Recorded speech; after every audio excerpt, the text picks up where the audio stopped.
Allie and I split up at school as we usually did. She headed straight to the office, and I loitered around, trying to decide what I wanted to do. Up to the club room, I guess. Might as well. I hadn't been spending nearly as much time reading and researching as I wanted these days. I should definitely take the opportunity to do it this morning. I dropped a few things at my locker and headed up that way. I was surprised to get there and find the club wasn't empty. Not that it was always empty. I did sometimes see William or Mark, even Ewan once or twice, but people I didn't usually see in the mornings were Danny and Elliot, both of whom were sitting on the sofa chatting when I got there. Danny looked up and grinned when he saw me. Nora! Hey! Don't usually see you here in the morning. Don't you have practice or something? He gave me a slightly sheepish smile. Well, looks like I had to quit the team, actually. Whoa, what? He was like the star player or something. I wasn't really into sports at all, but I did know enough to know that he was apparently indispensable or something. He just gave me a slight shrug. Things don't always work out the way you want when you're the only supernatural creature on a team of humans. People were starting to notice that I'm a little different. That's very interesting, actually. Because when you think about how most of the high school population is cryptic, how do they just manage to make a team full of human players with one cryptic on it? How is that even possible? I have questions. I didn't exactly know what that meant, but it didn't seem like something I should ask for more details on. It felt like it might be private or something. Still, it kind of sucked. I mean, it was clear he loved competing, loved being on the team. To have to give it up like that? Now you can blame Sean and Derek for that one. Hey, you don't have to look that upset. I'm hardly the only person to have to give up on a hobby because of this. Did I look upset? You kinda did. You okay? Just kind of a rough morning, I guess. But mostly, I don't know. I guess I've been trying pretty hard to balance all this, and it's a little distressing to hear that sometimes it doesn't work out. Well, that's just how it is. It's not the worst thing. Some others have had slightly more dramatic departures. In some cases, it was our hobbies that got us into all this in the first place. Oh, really? What kind of hobby does one have that leads to vampirism? Staying out at a skate park way too late at night. He laughed awkwardly. Didn't really think I was going to have to watch out for vampires on the way home. Yeesh. He'd been attacked on the way home or something? That sounded sort of terrifying. Yeah, I'm learning that on this side of things you have to watch out for things you're not used to watching out for. At least you don't have a massive scar. I wouldn't mind a cool scar. I don't even have the opportunity to acquire cool scars anymore now that I heal so fast. Besides, you also have people thinking you fought off a bear. I never got to see your cool scar, Danny. I feel ripped off. Yeah, that's a lot more annoying than you think. I just laughed at the two of them. Wow, it sounded like they both had pretty dramatic stories to tell. The smile faded slightly. Then again, I guess I did as well if you counted all those disappearances as part of my story. Seems like no one gets an easy entry into this side of things, huh? Unfortunately not. It's a little crowded in here today, isn't it? Ah, Ewan. I gave him a hesitant smile and wave. Hadn't really seen him since yesterday morning. He frowned slightly then, to my surprise, had a seat in one of the wingback chairs. I kind of expected him to go straight through to the courtyard like he usually did. Don't usually see you up here in the morning. I could say the same for you. Oh, well, seems like I have some free time these days. Ewan frowned. That rumor was true? Danny rubbed the back of his head awkwardly. Looks like it was. The look on Ewan's face was surprising. Brought up some bad memories. He stood up suddenly and practically bolted out of the club and into the courtyard, slamming the door behind him. I stared after him. For just a second there, it seemed like he was going to make an attempt to actually socialize. What was that about? Elliot and Danny shared a look. Bad memories, I guess. Of what? Well, like I said, some people have had far more dramatic exits from their normal lives than me. I glanced toward the door, wondering exactly what that meant. Then again, Ewan seemed pretty private in general. It wasn't like he'd volunteered his story at all in the time I'd known him. Maybe I should just leave it be. Leave it be! He is super private. If we're gonna learn it, it's gonna be from his own mouth. And I would hate to put Danny and Elliot on the spot of telling me that story anyway, when it's not theirs to share. Can I just say, if I haven't said already, the fact that there's so many just 2 option choices fills me with so much anxiety. I don't like it. I like having 3. I have a 2 out of 3 chance of not being wrong. And with this, I'm just like, there's so many. Not to mention there's like 20 bad endings or whatever in this route, so I'm super paranoid. Though I really wanted to ask about Ewan and what happened to him, it just didn't feel right to ask someone else. Not if I couldn't ask him directly. If it was something I didn't feel I could ask him, then I probably shouldn't ask anyone else either. Exactly, girl. Instead, I shot Danny a teasing smile. You have a scar that makes people think you fought off a bear. That sounds amazingly dramatic. Like a story I definitely want to hear someday. You too, Elliot. I mean, vampire. Enough said. Elliot grinned at that. I'd love to tell you that story sometime. Though, it's actually really boring. I don't even remember much of it. It's probably good you don't. It's the story after the fact that's interesting. How long did it take you to work out that you'd been turned? Well, I tried to eat my stepsister. Elliot turned red and covered his face. Please don't remind me about that. I just laughed. I'll be honest, though. I'm also really kind of wanting to hear how you two became friends. I mean, no offense, but you seem really... different? He gave me a sheepish smile.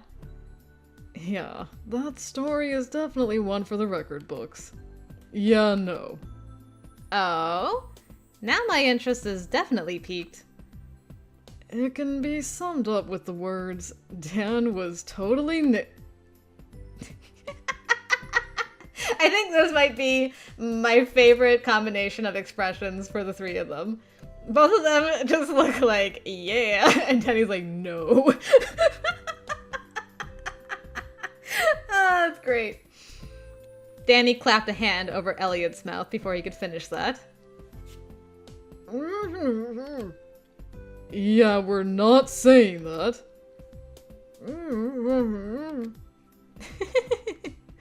I giggled at the 2 of them.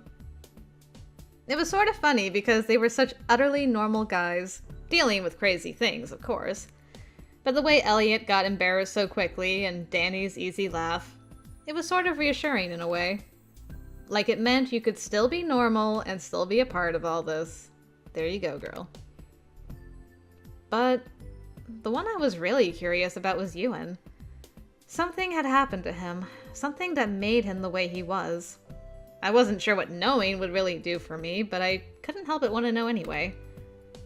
I wasn't sure if it was because he was Fae and it felt relevant to me, or if it was because it was Ewan. Danny stood and stretched. I think I'm heading down. Only 10 minutes left anyway. I have no idea why you like getting to class early. Helps get me in the right mindset. You two coming? I have something to take care of first, so I'll be down in a few minutes. I'll be right behind you. Just don't be late, either of you. I won't, Dad. Danny laughed quietly as he exited the club. I pulled out my journal. I wasn't going to have time to read, but I'd been lax in keeping notes about all the goings-on lately. I could at least write some of the recent developments down before I forgot them. So I guess things have been pretty tough for you since moving back here, huh? I looked up at him surprised. I figured he had something to do in the library and that's why he stayed. I gave him a pained smile. Well, I guess I'm not the only one. I probably just whine about it more than anyone else. Hey, come on. You're really new to this. You're entitled to whining a little. We've all been there. Danny was pretty upset about quitting the team, you know. I mean, I know he probably doesn't seem like it now, but... No, I mean, I could tell. The only reason he handled it okay at all is, well, he's been dealing with the werewolf thing for a while now. And I guess he kinda saw this coming. You've been dealing with all this for like a week and a half. No one's going to blame you for being frustrated. I hope you know that. That's good to hear. I've had some moments of wanting to scream and throw things. I know the feeling. I can't imagine you ever screaming and throwing things. Well, being a vampire doesn't come with that much frustration. Not as much as being Fae, probably. I don't know. That whole blood thing seems like it could be kind of annoying. Well, it was weird at first, I guess. You get used to it.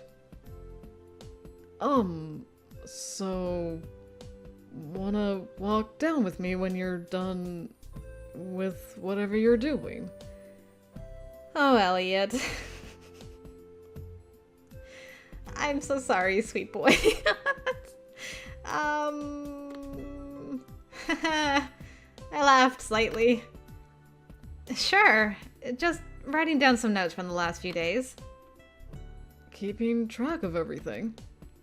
I went back to writing down everything about the brownie and fairy banes. Yeah, it helps keep things straight. Helps me keep my research on track, too. He leaned over, frowning down at the journal. What language is that? Oh right, we haven't had a chance to show Ewan our journal and him to be like, I can read everything you've written. Oh, it's not really a language. I mean, not a real one.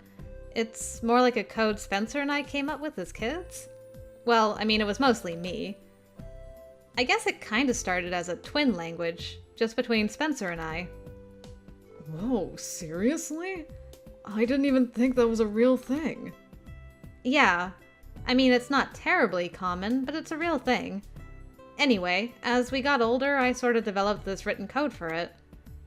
Spencer apparently forgot it all a long time ago. But since I still remember it, I thought it might be useful for my research journal.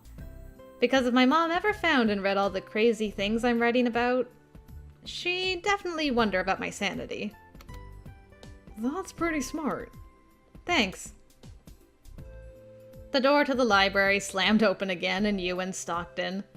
He froze when he saw Elliot and I bending over my journal, then frowned at us both. What are you two still doing here? I raised an eyebrow. He was in a lovely mood. Not sure who made you king of the club room, but we're just finishing up something. And we're heading down now. I shut the journal and slid it in my backpack before I stood. Elliot followed suit and we started out. Wait. I paused and glanced back at him. He shoved his hands in his pockets and looked away awkwardly. I'll walk with you.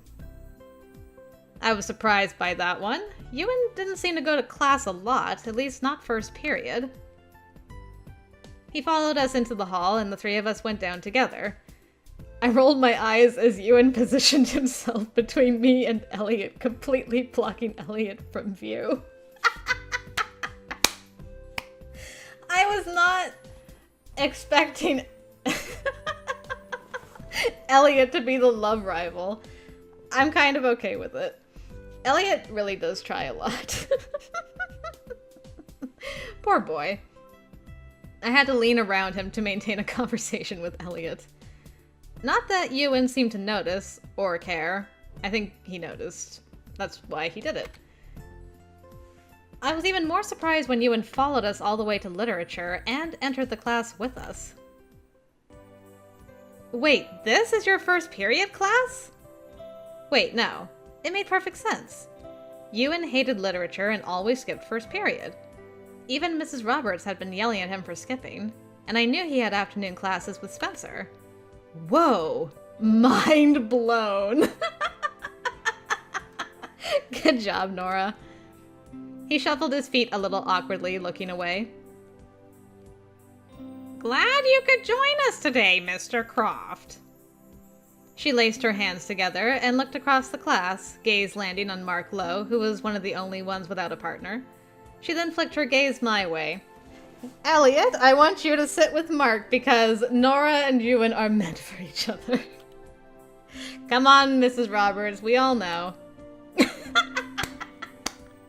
Yes! Mrs. Roberts for the win. Elliot, would you be so kind as to relocate and partner with Mark? What? Oh. Mark just let out a soft sigh, the only indication he wasn't pleased with his turn of events. Suck it, Mark. I feel our reticent Shakespearean expert might be more inclined to stay with us if he has a more engaging partner. Also, we're going to be doing A Midsummer's Night Dream.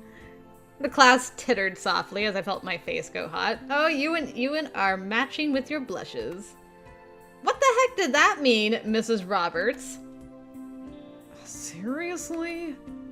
Come. Ewan will benefit from having Miss Lewis as his partner. And I think the entire class will benefit from hearing you and Mark read Shakespeare together. Now that is certainly true. You guys reading Shakespeare together has been my favorite thing. Man. He shot me a distressed look as he relocated to Mark's side, leaving an empty desk next to me for Ewan to slink over to. Well, Elliot, I salute you. You finally got up your courage to ask her to walk her down to class. And then not only did Ewan cock-block you, but then Mrs. Roberts double cock-blocked you. Oh, in the next lifetime, my dude. What the heck? Was this more of her attempts to stick cryptics together? Did Ewan have to be with me because we were both Fae or something? No, that would be weird. Then why? Sorry you had to switch partners because of me. He mumbled the answer, so I barely heard him over the others chattering in class. I didn't get a chance to answer. Mrs. Roberts clapped sharply and instructed us all to get busy. Ewan, unsurprisingly, didn't have his playbook with him, so we had to share mine.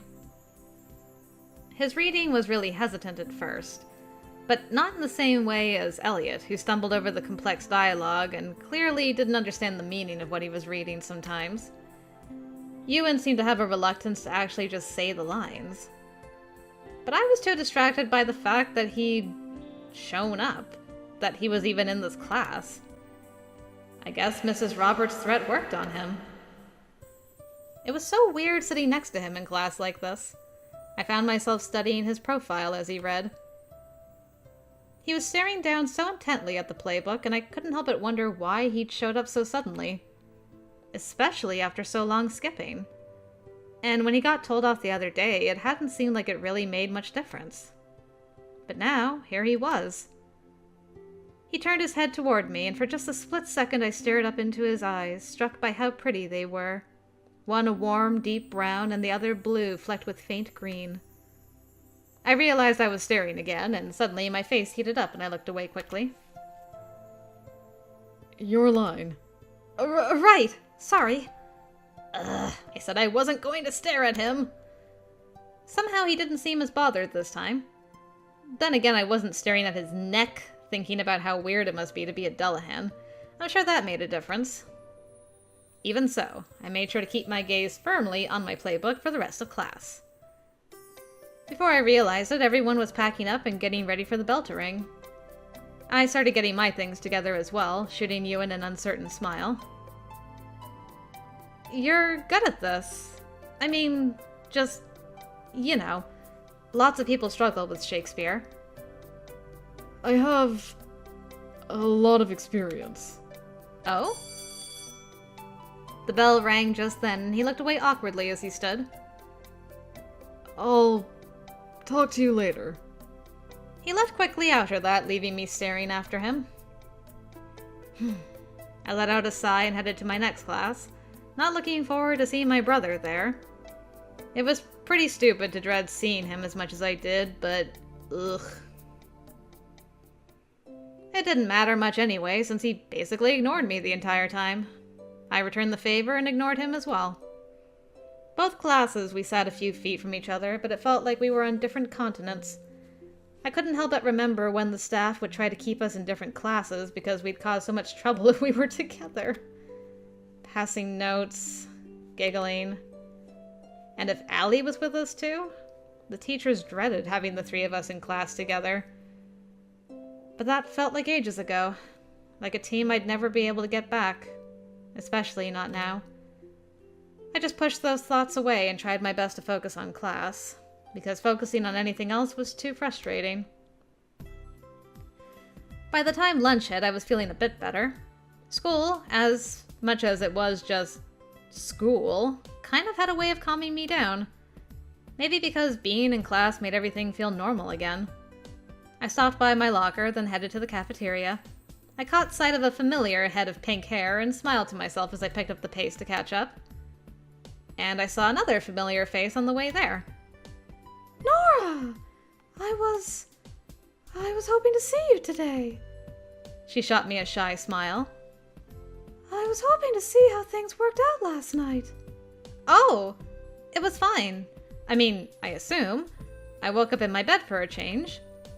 That's a relief. I'm not sure whether I tried to leave or not, but it's a success for now, I guess. Nora! I looked up as he barreled toward us, apparently having caught sight at some point. He beamed at Shelley as well as he joined us. Hi, Shelley. Oh, you two know each other? Of course, I know everyone in the club. Anyway, do you want to have lunch with me today? So hard to say no to that smile. Except with Shelley. There's no way to say no. I have to say yes one way or another. I mean, it would be rude to not invite Shelley. Yeah. Shelley, do you want to come with us? I'm going anyway. I just wasn't sure I wanted to. Not another weird lunch, but he looked so hopeful. So instead, I was definitely going to drag someone normal along with me. I shot Shelley an innocent smile. You want to come too? Shelley looked rather surprised I'd asked. Well... I don't know if she saw me begging with my eyes, or she just decided she was okay with the company, but she offered up a hesitant smile as she nodded. We have not hung out enough with Shelley. Sure, I'll come. Are we going up to the courtyard? Yes, that's always the best place. He grabbed both of us by the hand and started dragging us toward the stairs. He actually gives me, Une vibes. Drayson. Shelley and I shared awkward smiles as we tried to keep up with him. As the noise from the cafeteria faded, Drayson chattered aimlessly as we walked, telling us about the upcoming art exhibit being organized by the art club, which he was apparently a part of. I perked up a little at that because, hey, I did the art thing too. I was curious. But I found myself a little distracted by this skittering noise that seemed to follow us down the empty hall. Soon I wasn't paying attention to a word he said. What is that? I glanced back several times, but when I did, the skittering would stop. it felt like we were being followed. Nora? Is everything alright?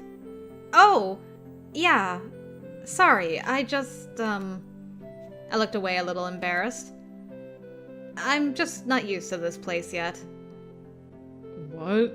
Used to what? Oh, you know, just... I'm sure for you guys it's just second nature, but ever since I joined the club it feels like I'm, seeing weird things around the school. Usually just out of the corner of my eye. Or I feel like things are following me around. Or seeing things out in the parking lot lurking in the trees. I shrugged helplessly. It's all still a little weird for me. Well, there are quite a lot of things that lurk around here. It's not just a haven for those of us that can blend in. But most of the things here are fine, you know. I mean, they're not dangerous, mostly. Mostly isn't reassuring, just so you know. It's a bit hard to put up a strong, solid barrier at the school.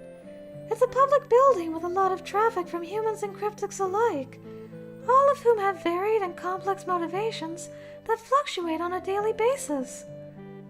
There are barriers in place to protect us all from mundane problems and violence, but nothing that is a blanket obstacle to keep out stray cryptics.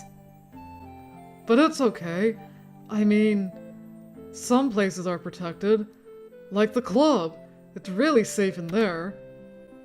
Velas and the other staff clear out anything that might pose a danger. Everyone who interns with the agency helps with that as well. I'm pretty surprised they have students doing that. Students outnumber the teachers by quite a lot, after all.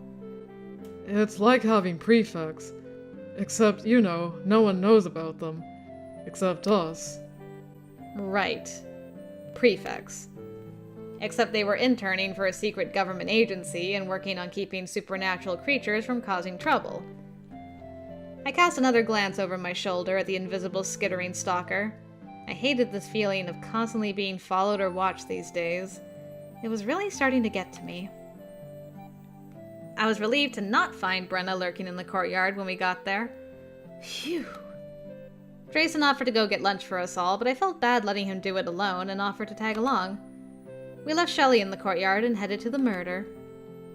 I'd been inside before and it seemed normal enough, but I'd heard rumors. It was some kind of magic cafe or something, run by Corvin's family of wizard siblings. I had even met some of them before. So it was kind of hard to see it as some kind of magical cafe. It looked really normal inside, kind of cute and quirky, but I guess it did have a kind of strange vibe to it. Actually, the murder does a lot of work for the paranormal community. He was speaking quietly to me as we waited on our order. They solve problems for people and find information. They're really, really good at it too. But some people are kind of nervous about them because, you have to pay them and things. Well, it's pretty normal to pay people for their help. But they don't take money, Then what do they take? I didn't get a chance to ask. A blonde woman brought our bags to the front and slid them across the counter toward us. I had never seen her before. Our eyes met as I took one of them, and for a split second the two of us froze, looking at each other curiously. I noticed the slightly pointed ears right away, but it was really the eyes that held my attention. She felt so strangely familiar in that moment, but I knew I'd never met her before. She raised an eyebrow and her lips curved up very slightly. Have a nice day. Thanks, Kaya. Interesting. The odd moment passed and Drayson was already walking away. I glanced back at Kaya once as we left the cafe. She was leaning over the counter watching us go. Weird. Oh, hello, we've been joined by more people. I was pleasantly surprised to find Allie waiting for us back at the courtyard, and Ewan. When I saw him, there was an odd little flutter in my stomach that I tried very hard to ignore. Don't ignore the flutter. Instead, I grinned at Allie as we headed back to the table. I didn't know you'd be here today. Well, I usually have lunch up here. It's a lot quieter than the cafeteria. That it doesn't smell like old socks is also a bonus. I smiled slightly, feeling strangely awkward after what happened in literature. Even though literally nothing happened in literature. We just read together. Drayson and I set the bags down on the table. Hey, also wasn't expecting to see you. He shrugged. I eat here too a lot. You weren't here the last time I was. He flushed slightly. I was busy. Oh? You've been up here before. She had lunch with me and Brenna. Yeah, that was an experience. Yikes. I can imagine. Brenna is... She's not that bad. I mean, sometimes. Yeah, it's just the rest of the time that's the issue. Just like a proper cat. A cat? Finally, we get to learn. I slid into the empty space between Allie and Ewan. She's a cat she. You didn't know? I'm writing it down now, Shelley. Thank you. Let's see about the cat she. There they are. Cat she are a type of fairy animal, or creature anyway. They're large black cats with a white patch on their chest that are believed by normal people to have been inspired by Scottish wildcats called Kellis cats. In reality, they're fae who can shift between a human and cat form. In my personal experience, they're just human-shaped cats who will do all the cat things you've come to expect from a typical cat. For the record, there are fairy dogs as well. I can only imagine what they must be like.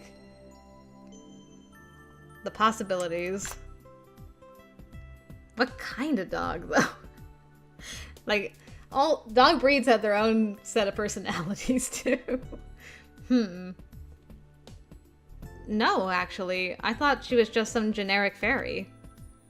She, or she, was just a word for fairy, usually in Irish and Scottish fairy lore.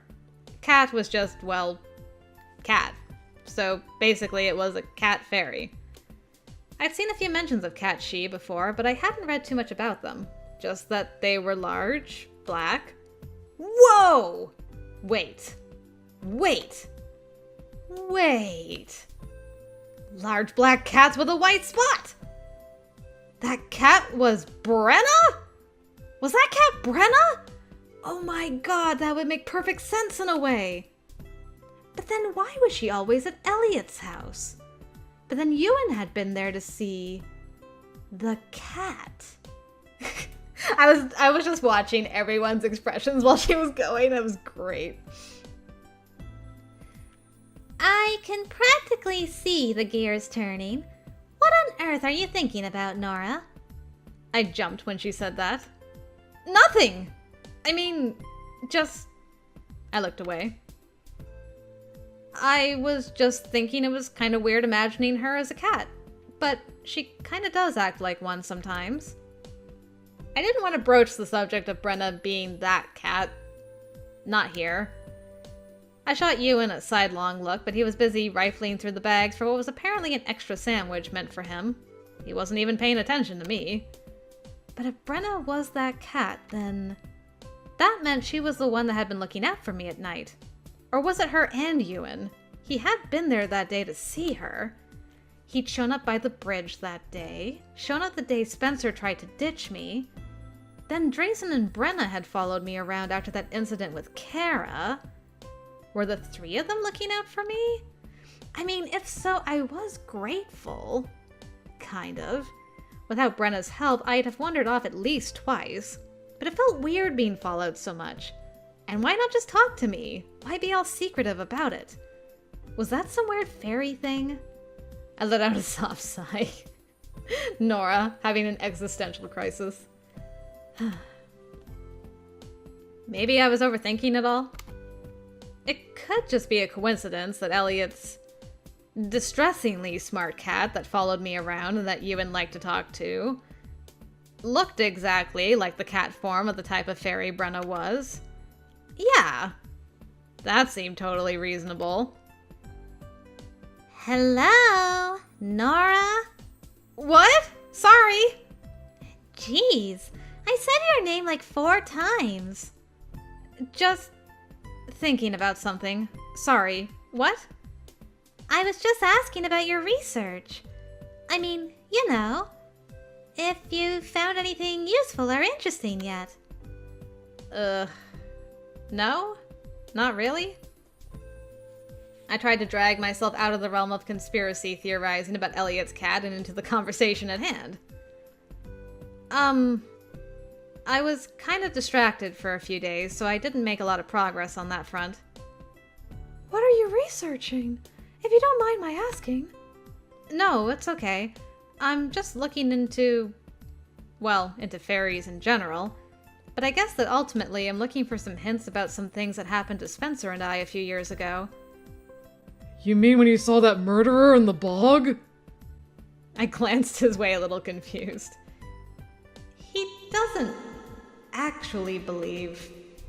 He was staring at me in rapt attention, eyes really wide. No, of course he believes it. Drayson, There was no murderer, Drayson. It's just a rumor, right? Really? How many times have I said you have to stop believing everything you hear? He looked up, tapping his fingers together as if counting. Ewan sighed softly, a slight smile coming to his lips. You don't have to actually count them all. It was amazing to me how patient he was with Drayson. No sarcasm or teasing at all. Just sort of gentle guidance. Like a big brother, really. It was sort of cute. Anyway, I'm really glad there wasn't a murderer. Me too, believe me. If there was, I probably wouldn't be here. But is that what you're researching, then? The thing where you disappeared? Yeah, basically. Among other things. Me going missing, Spencer losing the sight in one of his eyes, if they're really connected to me being Fae. And if so, how? It's not really an easy thing to find information on. You know that fairies have been known to blind mortals that see them, right? Spencer originally claimed he saw me, unless you're implying I blinded him. Though it wasn't like there weren't some people who thought that, apparently. Spencer also said you were a monster, if you'll remember. I'm not sure he knows what he really saw back then. The table was silent for a minute. If your brother saw fairies back then, fairies other than you, does that mean he has some sort of sight-based ability? He's not in the club, so I thought he wasn't a cryptic. To be honest, that's something we're not totally sure about yet. And it's not something we're going to have time to delve into until after Samhain. Just because he saw fairies once doesn't mean anything. Humans do sometimes catch sight of them on accident. I don't know that it was just once. I've been thinking a lot about what you said that first day in the club, Allie. I think Spencer and I both used to see them a lot as kids. But it's actually pretty common for children to be more perceptive to the paranormal when they're young. 12 is pretty old to still be hanging on to that kind of skill, though. I just wonder what it was he really saw that day. Maybe you should just ask him. I laughed dryly at the totally sincere way he suggested that. If only it was really that simple. You should know that we can't just talk to other people about what we are. You, Nora, and I more than some of the other people in the club. Yeah. That was true. I'd been told just how dangerous it was to tell my family about all this, specifically because fairies were involved. But that didn't mean Drayson was wrong. The easiest way to find out what happened would be to just ask him. Too bad I wasn't sure I'd ever be able to do that.